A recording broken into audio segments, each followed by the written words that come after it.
Hello there, good morning, and welcome to my little arty corner on the internet. It's Thursday, so it is Template Thursday, the day that I release a colouring template for the Facebook group, fan group, which is listed in the description below. And but I've drawn it again digitally this week, so it's a mandala because I'm short. Sounds weird, I'm short on time, but mandalas, as complicated as I draw them, don't take me as much time because I tend to draw them digitally, which means the software takes care of repeating the pattern all the way around the circle or the shape. And as I work digitally, I haven't really worked out how's the best way to capture my digital work. Part of me is ticking over in my mind things like stop motion, where I try to remember to take or save an image of what I'm working on at certain points and then put it together in that kind of way. But I haven't got there yet. And today is not the day because I've woken up with an absolutely stinker of a headache and I've got so much to get done. So headache pills have been taken, tea has been drunk, breakfast has been had. And I thought, while the pills are kicking in, because I know from past experience, if I try to work on serious stuff with a headache, I just end up having to repeat the work. So it's sort of like it's best for me to wait until my head's a bit clearer and perhaps just get on with this and other day-to-day things until I'm up for that. So I thought I'd go to this sketchbook, this Arteza one. And if you saw my last video, I was looking at these tangles here. And I've added some colour to them over the top of the shadow. And colour really does bring things to life. And individual colours. So I had a bit of fun doing that. I did use a water brush or a damp brush with the Ecoline ink. Ecoline pen. No, I didn't. I lie. I used watercolour pencils on this because they, a tiny bit of water activates them and it doesn't affect the paper as much as the Ecoline ink pens seem to. So what I thought I'd do is I just want to draw. So I've opened one of my visual dictionaries or references, my Zibaldonis, my commonplace books, whatever we want to call it. And I've just looked for some of my, a page with some various motifs on that we can have a look at and I can share. And the first one that drew my attention is actually quite simple. And I will zoom in, which means I am likely to need to adjust my page just a little bit. There we go. And it starts with a V shape like that. So a V that has got curved sides rather than straight ones. So you could, if you wish, do them straight. And I'm just going to put a straight line across the top. This is going to be simple. I think everything today is going to be quite simple. I am going to pop a little shape like that. It ends up looking almost like a little heart underneath, a very squished and stretched heart, squished from top to bottom and stretched sideways. And then that is a place where I can happily pop a stem on. I'll cut the stem. Then in my book, all I've done is add shapes like this. And it is a really simple flower, or it could be a seed pod, but it's lovely. And when shadow and colours added, it really does bring it to life. Another way of doing this, I'll try and keep the V shape the same, but instead of having a straight line across the top, let's curve it outwards. And perhaps this time I'll put a different shape there, perhaps just a single stem. Pop a simple leaf there. And again, I can add lines moving outwards, but being conscious of the way that these lines would change shape. In the middle, I've got them splaying outwards a bit, but that's fine because that will give me a chance to say, well, I did it deliberately, I didn't mean to, but my brain just is not firing fully yet today. So it's nice just perhaps to pop some things in like that so it looks like there's some seeds in there. And perhaps these are two petals curling around, or there's something inside and inside. So that's quite nice. Instead of having the lines curved this way, what about if we curve them this way? and put a arch on the top. Got a ginkgo leaf going on there. With this one, I'll put one of my more knobbly, chunky stems on. I do like a chunky stem. And of course this one. Bear in mind the curves on the side as we add the shapes there. And this one would actually be easy enough because if I wanted to extend this and add some more there, which I wanted to do because it looks so much nicer like that. The other thing that would be nice with this as I move this along, try and get that elastic there to lie flat, is that I could pop a circle in the middle and from the sides of this draw these shapes out.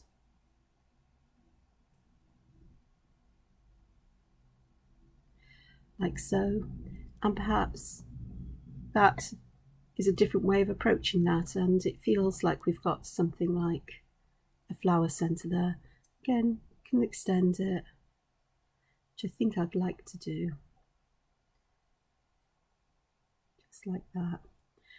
And you could even go further with another one.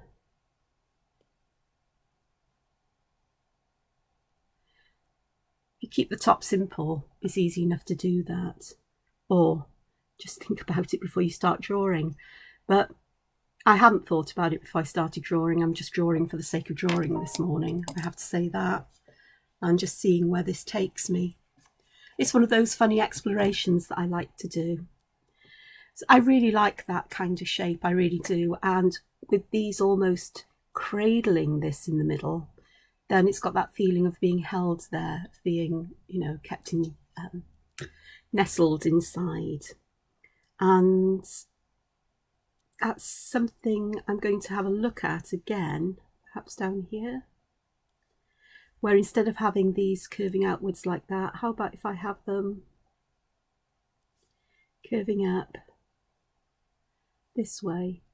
And I am going to have this going behind that stem, that's fine. And then have these perhaps going out like this. It's a rather big gap there, so we can split this one down. And then have the stem coming out like this perhaps. Looks a bit pumpkinish, but I can live with that. Pop that there. And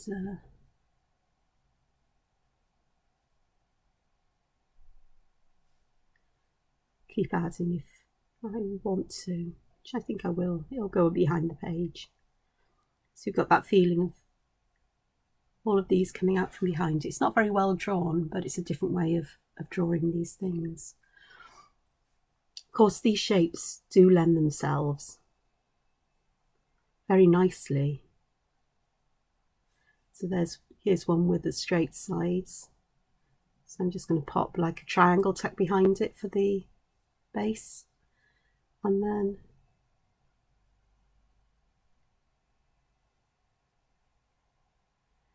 I've put 3 narrow shapes in there. If I pick up a finer pen, then having these sections here allows for filling in with patterns. I'm going to use my go-to Shattuck.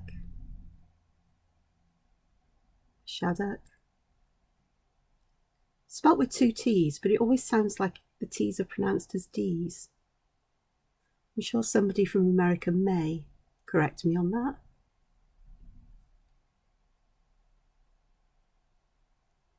But then who am I to complain about the way that place names, or because I believe it might be from a place name,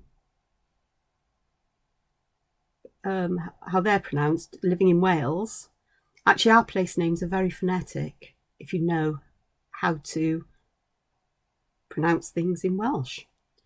But in England, sometimes the pronunciation of names of places bears very little relationship to actually how the place is spelt. So I'm not really one to comment on such things. Yeah.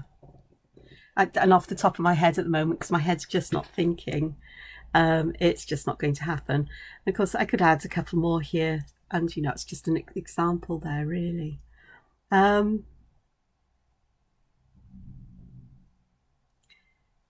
Just the other way to do this is to approach this with a kind of semicircle that the petal launches itself off. So let's do one that's a great big semicircle. So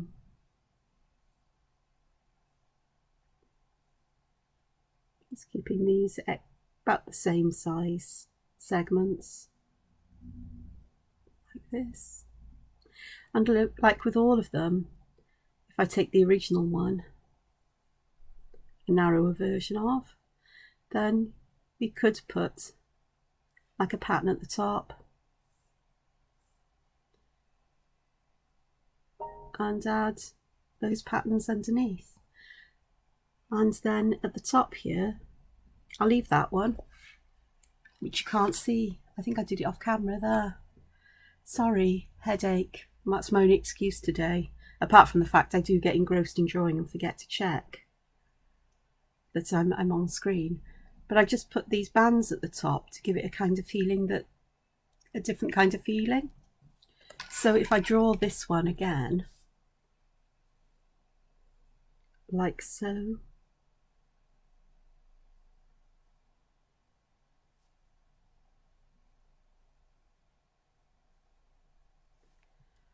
yeah, and I'll pop this and a stem on, then here it lends itself to perhaps having an arrangement of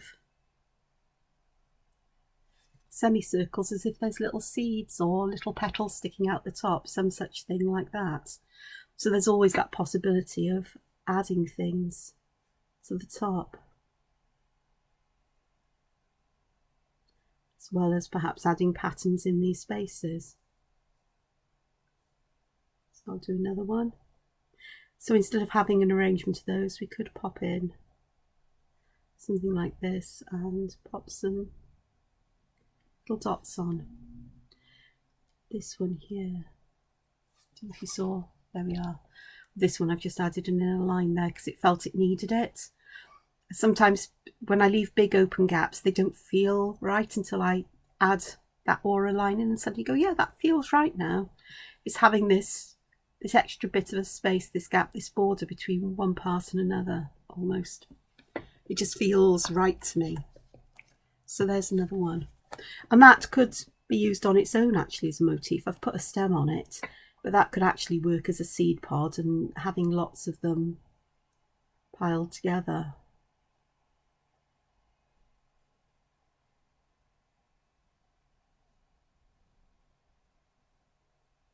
Like so.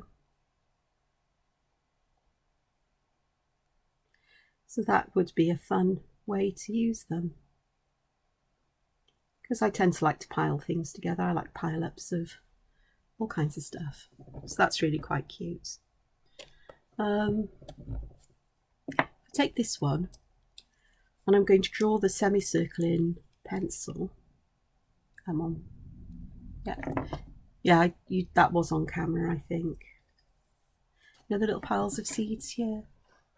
I think I got that on camera because I remember moving this around. So, or in frame. So I'm just going to draw this in like this, and I'm going to have my stem come down like that, but I'm going to draw some lines radiating out like so.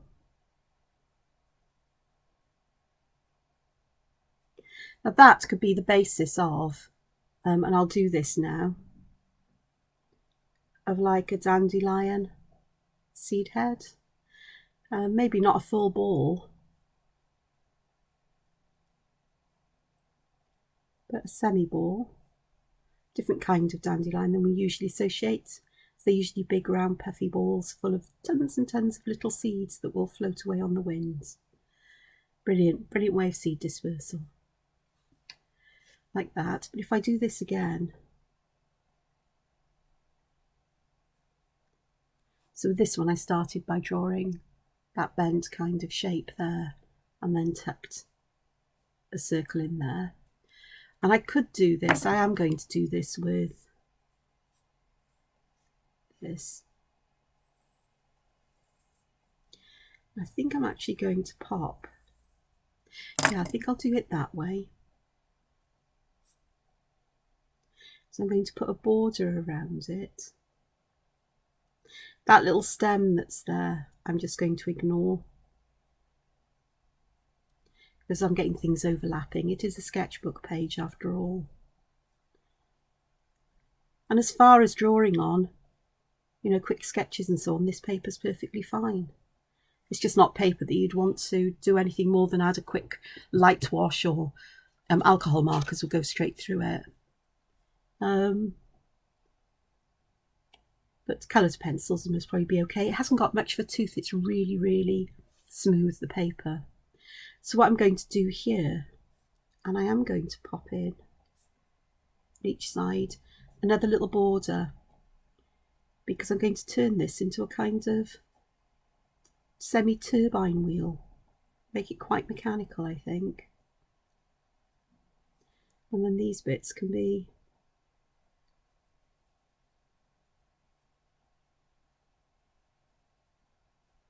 just coloured in black, and then we've got fan blades, if you like, or turbine blades. So it becomes a mechanical flower, something you'd find in a robot garden. With some of those weird robots I've made, perhaps. Drawn. I don't make things, I've learnt. It's not my skill necessarily. It involves far too much mess. So there's that. And what I like to do with these is to put just an edge on where the point of the fan is, the blade is here, and then that is somewhere you can add perhaps a couple of rivets. Put 3 on, and dots will do for rivets or screws at this small scale. So we end up with something like that, which is quite fun actually for a flower. Okie dokes. Of course, with dandelions, I've gone for the classic, often round head, but you can have ends on them that look like little stars. I've even been known to put, obviously, because you know me, if you know me, little hearts on, teardrop shapes that way, or teardrop shapes this way. You can put anything on the end of these stalks that you like. You could even put a triangle or a diamond shape, and stack them as well, so that if I start with a big circle, we could create small little piles of them, whatever shape you fancy going on there, really. You could put a little leaf shape on them as well. And if you draw this big enough, if you made this the size of a page, then these at the end could become examples of fragments. You could put patterns in them as well, or fairly big enough, so always interesting. So there's a lot of, there's a lot of mileage in simple shapes and simple ideas. So if I take this shape again, and instead of putting the border at the top, I could put it at the bottom like this. Perhaps have this nice and dark with a border, and I will put just a circle there, because if you put a circle on, it still feels like you've got a seed pod there, or they're like acorns, aren't they? They're like a weird kind of acorn. So what I'm going to do here is, instead of having a straight top, I'm going to put a scalloped edge on, and then I'll draw the lines down to create the individual petals, as it were. So that's quite fun. In fact, you turn it on its side and turn it on its side, it looks almost like the beginnings of a fish. So you could put a tail in there. Perhaps I'll do that down here just for fun. So I've got mouth, this shape. I'll pop this on. These. And then pop a tail behind it. I'll make the tail nice and straight, perhaps with a couple of lines in like that. Pop the fins there and an eye there. It's got a nose, that fish, it's a nosy fish. But there we are. So sometimes you might find that shapes you draw remind you of other things. So if we draw this upside down, talking of things that remind me of other shapes. Yeah, you're thinking, I'm going to draw an umbrella. It could be an umbrella. Pop these in. Semi-folded umbrella, semi-folded parasol. But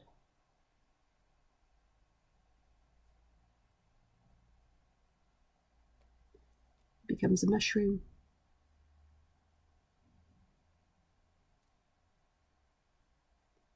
So a strange kind of mushroom,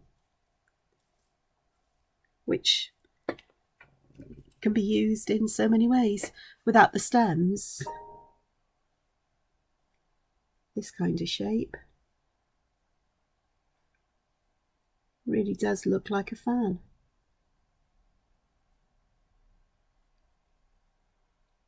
And you could pop patterns in there, but also you could have it hanging down instead. So if I was to take that shape, how would it go? I turn it upside down, like so. Have that at the bottom instead. And then we come back to this kind of shape, don't we? Perhaps create it like that, so it's got a bit more of a, I suppose, a very structured kind of feel to it that way. Put a couple of rivets down there, then it feels very much like it's a very mechanical, made out of metal kind of flower. So I'll pop in again some very metallic looking petals, all different sizes, just sticking out the top at different angles. And overlapping in lots of different ways. We end up with a quite mechanical flower there. I think you just saw it off the edge there.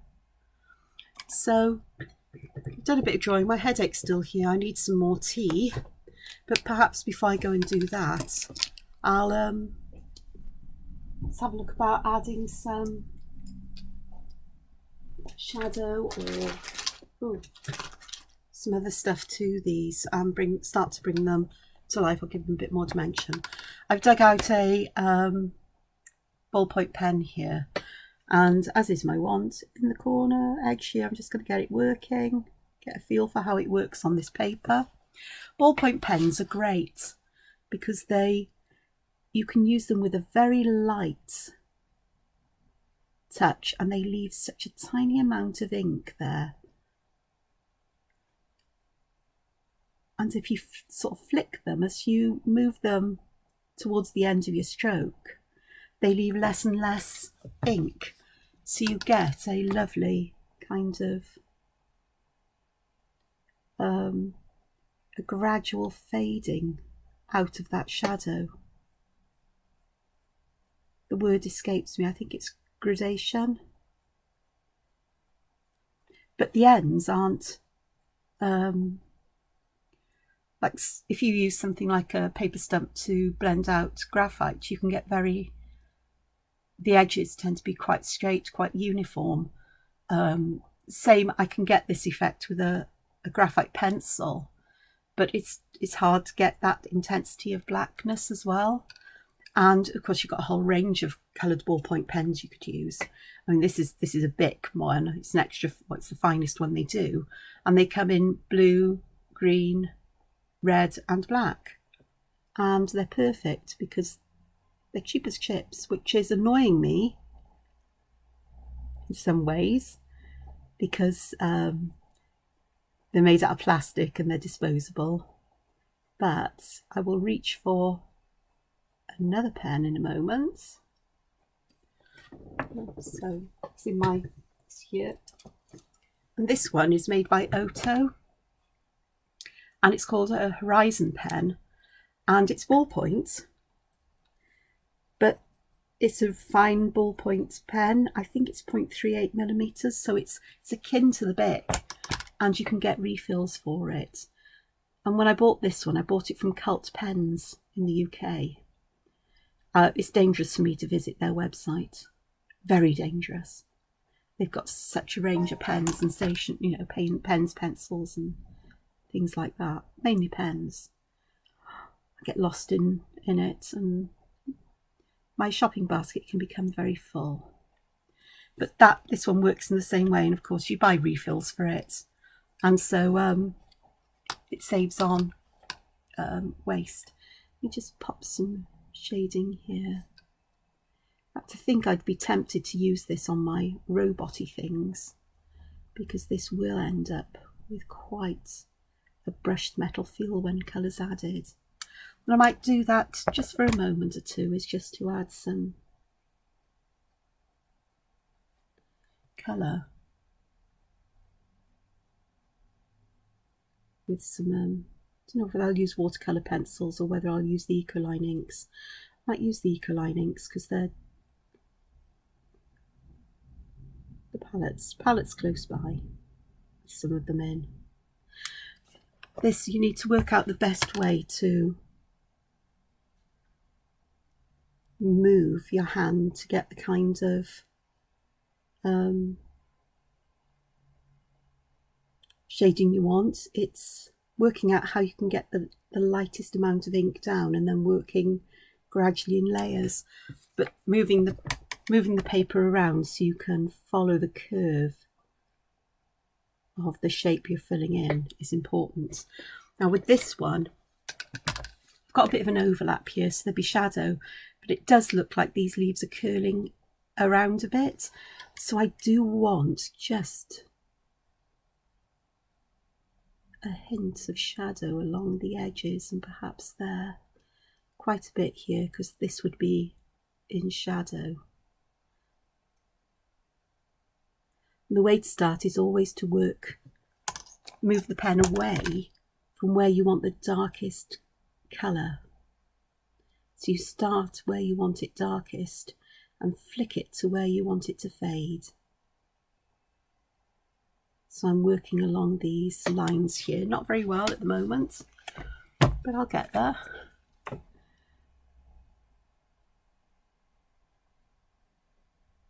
Thankfully I can feel the headache beginning to shift now. Sometimes that's all it takes, is a little bit of time.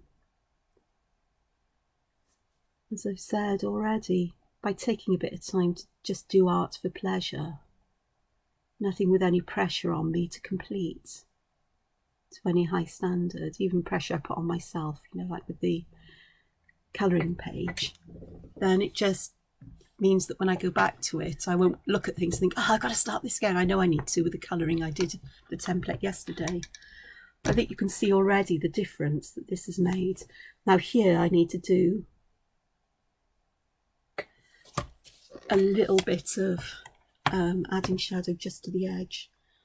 And I do prefer to flick the pen away from me. I seem to get a better tail off of the intensity of the ink. But also I can seem to be able to start with a lighter pressure as well. If the lines aren't perfectly parallel or straight, don't worry, because you're going to be working over the top to get the intensity you want.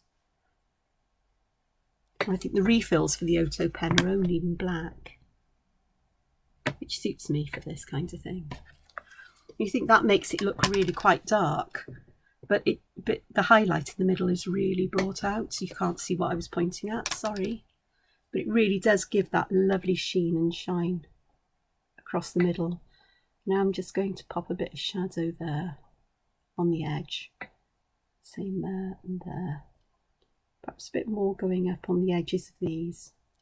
Oh, I've got these to do as well. So I'm going to put shadow on the underneath, like this. I did the leaves, and I did, interestingly, top and bottom, so it looks like the leaf's bent. Any others I want to do? Let's have a look at these here, because I think these would benefit from...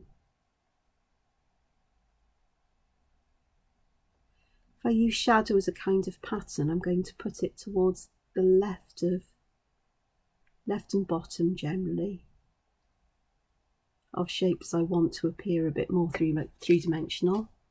This band would have then shadow towards the left. Edges are always, of curved objects, are always a little bit in shadow, so we can put a little bit on the other side, but nowhere near as much or dark as that side. Then for these bits, I will bring the shadow up, oh, as I'm working on the wrong one.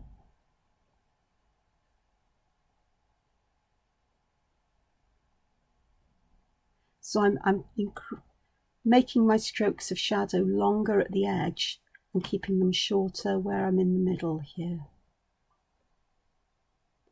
But trying to make it quite dark at the bottom. The other advantage, well, I say advantage, an advantage of ballpoint pen is that it's waterproof. You can get gel pens that are waterproof, but you can't do this with them easily, because they're designed to give a consistently even thickness of line and density of ink. Whereas ballpoint pens, the ink is oil based, so it tends to be thicker and stickier. Dries very quickly. You do have to watch out for globs of ink collecting on the point of the pen, but you get used to that. This one actually seems to be pretty good at not accumulating any globs on the end, which makes me very happy. The big pens can do, and so you end up with this blob of ink if you're not careful and being observant. This one here just needs a little bit of shadow on either bits of these. Do that. This one will need some shadow on this side. Now I'm keeping these lines fairly straight, but they can be curved to mimic the curvature, so you'd bend them a little bit as if it was, you know, if you ran your finger from one side to the other of a ball, it wouldn't go straight, it would sort of like curve out. Won't curve it up because that wouldn't feel right, but it needs to curve down just that little bit. And perhaps just a little bit underneath here. I can do it that kind of way, but I need to move the book around so I can flick it in this direction. Ballpoint pens are considered really cheap and cheerful, and there seems to be a lot of people who do use them for their art. Do a quick search on YouTube and you'll find plenty of examples of people who use ballpoint pens for drawing and sketching. Of course, they're very portable, and that density of shadow here really does make it look like I've got quite a... This is really quite chunky above, even though it's not on the edge, sticking out. So that's all quite fun. So let me just grab my watercolour palette. My water brush is there. Because I've still got plenty of Ecoline inks on. These are the inks I put on here the other day. So let's have a look at adding some colour. I'm going to use the sepia here, has got red and other colours mixed in with it, I think now. Just need to squeeze my water brush a little bit just to get, there we go, we've got some water running now. As you can see, it looks quite blue because I don't know, go for mechanical, and I'm going to pop the darkest colour, which I haven't got much of, at the bottom and just move it up. This paper really does, it's really uneven in the way it soaks up colour and other things, so I'll add a hint of blue perhaps. I've got green here, so of course we can have green flowers. There are green flowers actually, plenty of them.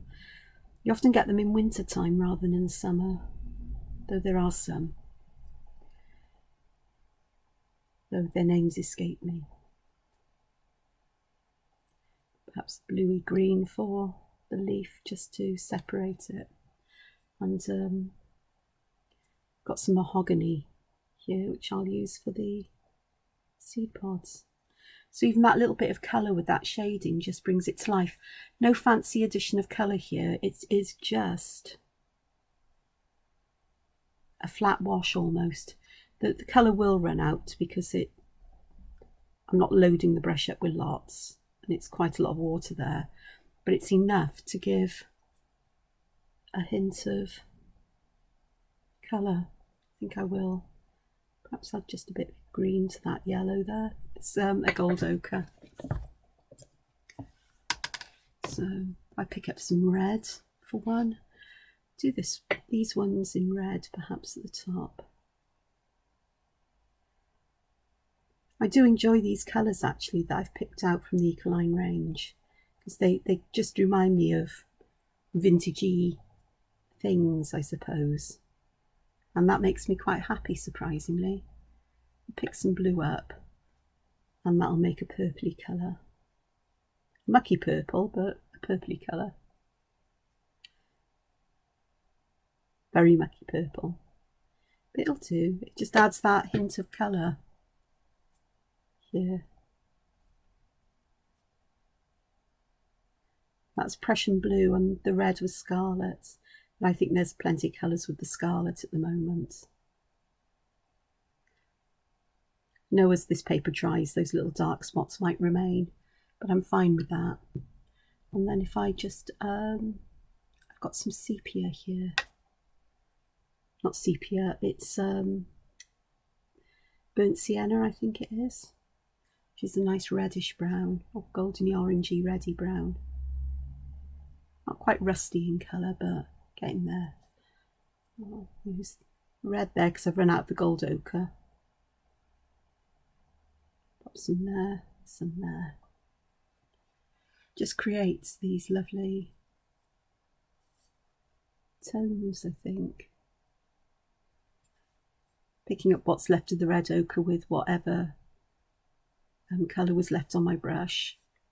The bits of scarlet, I think.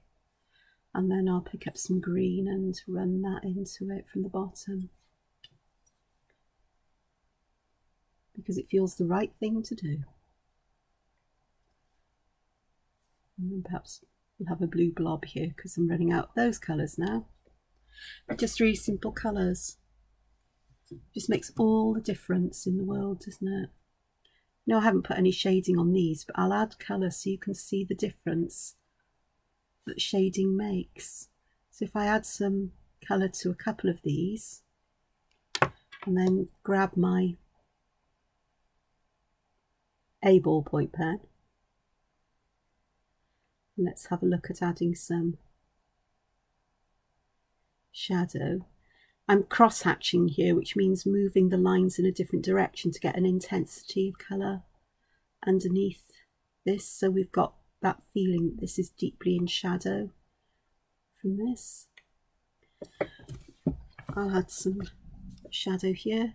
The only thing about ballpoint pen is it can be a bit shiny in the light, but I prefer it to shiny graphite, because graphite is grey and just looks mucky, whereas this is black and it looks, well, it looks fine to me. So the shadows here will be this way, and we'll have them going this way too, and perhaps going all the way up there. And then I'll add some of that mahogany to these Again, it's always nice to have something to compare and contrast, because it helps me to understand then, or to remind myself of how I particularly like things. So if I add just plain colour here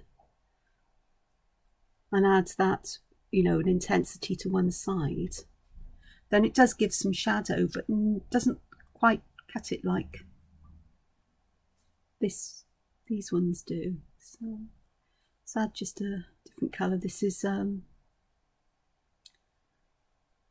you know what? That was mahogany. This is the burnt sienna with a touch of mahogany, because I haven't got a tissue here to clean my brush off on in between colours. But the flat wash keeps the picture flat, whereas with a flat wash and the shading, it helps with that sense of dimension.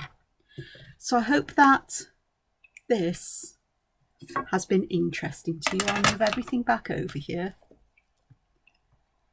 and zoom out so you can see the whole lot. Hope you found this interesting and a little fun exploration today, and that you could make use of some of these ideas or some of these motifs in your own drawings if you wish. Sometimes it's simple things build up. I say sometimes complex drawings like the ones I tend to do are built up from simple motifs like this, and then adding that shadow or the textures and patterns within them, like here and like here, where I've added patterns or I've added interest to develop something that's quite simple into something that's a bit more complex looking. And it's one step at a time. You start with a skeleton, you build up. It's like with the colouring page. I basically give everybody the skeleton they need to add colours and bring that drawing to life in whatever way they wish to. Whether you colour for the joy and pleasure of colouring, for relaxation, or because it's your particular mode of artistic expression without the confidence to draw things for yourself, but having somebody else's drawings to make use of to create that glorious colour. Adding colour is something I'm appreciating more and more as I work digitally, because traditional media I can use, but I never feel quite comfortable with it. I don't feel confident or competent perhaps with it, but I'm gaining what I feel is a competence with digital art. And yet I've been working with digital art for far less time than I've been working with traditional media. Perhaps I just haven't come across that media that really does it for me. You know, I don't know, perhaps digital art is the way. Anyway, I'm wittering. I definitely need more tea, and I can't take any more headache pills yet, but I will do eventually. So please look after yourselves, take care, and I hope to see you again soon. Fingers crossed tomorrow. Bye-bye for now. Bye.